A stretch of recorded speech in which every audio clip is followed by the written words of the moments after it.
we're actually in line here with applicators in that they would like the chemicals to go to the target crop. They don't want it to go somewhere else. We would rather the chemicals stayed on the target crop and not go somewhere else, and in particular onto our farm. So it's just a reminder that, hey, let's just be careful. Let's look where the wind is. Let's look at the temperatures, look at the conditions, make sure it's not going towards this particular place, because we'll all be happier if you're paying attention and doing what you need to do. We're both trying to make a living farming, and I greatly appreciate that. And while I choose maybe not to use some of the products that are being applied on his fields, and he chooses not to do cultivation the way I do cultivation, I think we both can really appreciate, like when I start talking to him about the financial harm that this could cause me, he gets that. And if he starts telling me, well, if I don't spray that fungicide in the next 5 days, it might cost me X number of dollars per acre, I get that. And so having those conversations is definitely, like, we're kind of on the same playing field when it comes to economics. We can all kind of talk dollars and cents and say, you know, we're doing this as a business. And I'm not doing this to be a thorn in your side. You're not doing it to be a thorn in my side. We're trying to make a living. And if you get on that field, I don't think that there are very many people who can't communicate that way. Applicators could increase trust, number one, if they phoned us or otherwise reached us and made sure that we got the message that they're going to be applying something. And it's going to be in this field, and we're going to be looking, you know, assure us, we're looking at wind direction, we're looking at temperatures. Here are the chemicals I'm applying. Do you need the use labels? You know, just some common sense, kind, neighborly type things that you could do to ease my feelings, and just say, look, we know you're there. We know you have different kinds of crops, and we know that they would be adversely affected by what we're about to do for our crops. Here's when we're planning on doing it. This is when we're going to change. Call if there's a change in plans. I know this sounds like an awful lot of work, but I bet you it's a whole heck of a lot less work than if you actually have an accident and there's drift on our farm. There's a lot of work afterwards then if there's need for compensation.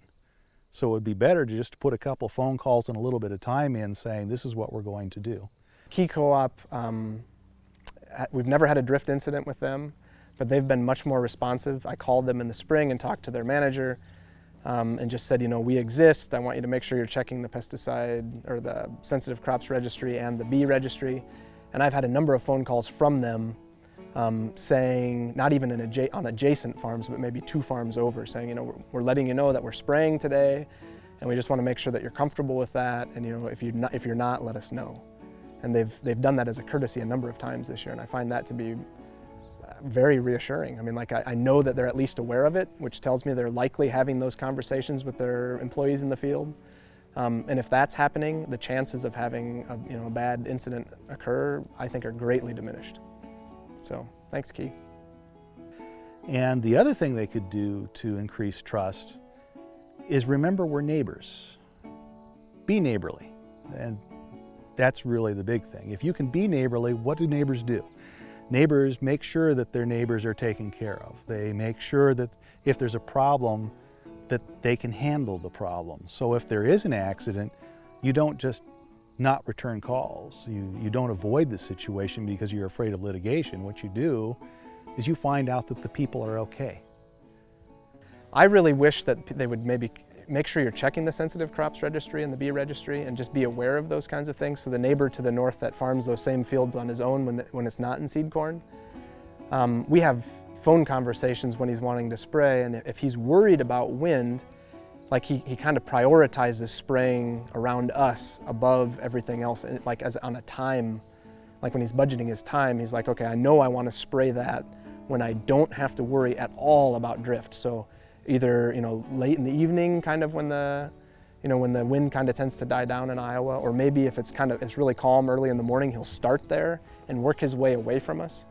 And it's not really that difficult for him to do that. He just has to kind of think about it that way and say, well, I don't want to end up spraying in the middle of the day when the chances of wind gusts are higher right next to that farm.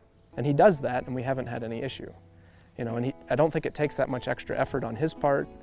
And it certainly makes me feel much more relaxed when I hear his spray rig going, that, you know, he is going to prioritize making sure that he doesn't drift on us.